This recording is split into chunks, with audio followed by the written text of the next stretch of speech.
ঝিনাইদহের শৈলকুপা উপজেলার বালিয়াডাঙ্গা গ্রাম, যে গ্রামের ৭ কিলোমিটারের মধ্যে কোথাও কোনো স্কুল কলেজ নেই।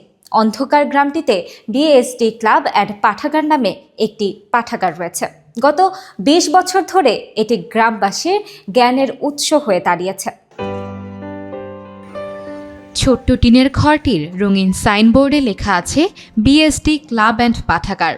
এটি গ্রামের সকল শিক্ষার্থীর মিলনস্থল। এখানে প্রায় ২,০০০ বই রয়েছে, যা সকল পাঠকের জন্য উন্মুক্ত। বিশেষ করে এখানে এসে শিক্ষার্থীরা বই পড়ে সময় কাটান, আবার চাইলে বাড়িতেও নিয়ে যেতে পারেন।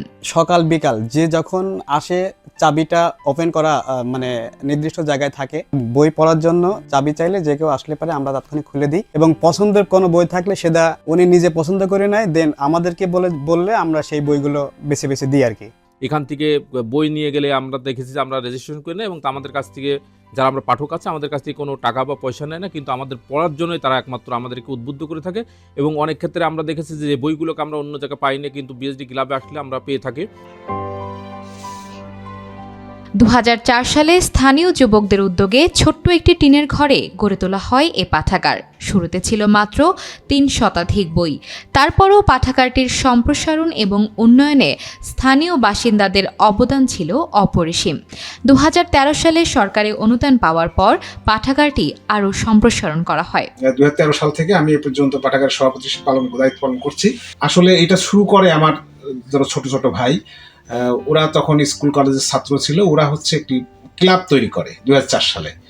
ওরা সেই ক্লাবের মাধ্যমেই কিছু খেলাধুলা, কিছু সাংস্কৃতিক অনুষ্ঠান এই সবগুলো করতো। তো পরে আমি ওদের পরামর্শ দিই যে পাঠাগার করার জন্য।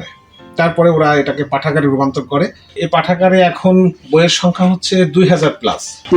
যুবক যুবতীদের জন্য এটা এমন একটা পাঠাগার যে যারা খারাপ পথে যাবে, এই পাঠাগারের সাথে সম্পৃক্ত থাকলে তারা এই খারাপ পথে যেতে পারবে না। আমরা মনে করি আমাদের এই পাঠাগারটি এই অঞ্চলের মানুষের, এই অঞ্চলের ছাত্রছাত্রী যারা লেখাপড়ার সাথে সংযুক্ত, তাদেরকে অনেক সহায়ক হিসেবে আমরা কাজ করছি।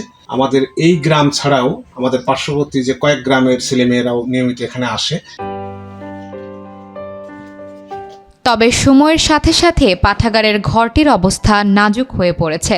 দরজা, জানালা এবং টিনের চাল ভেঙে গেছে। বর্ষায় বইয়ের সুরক্ষা নিয়ে চিন্তা দেখা দিয়েছে।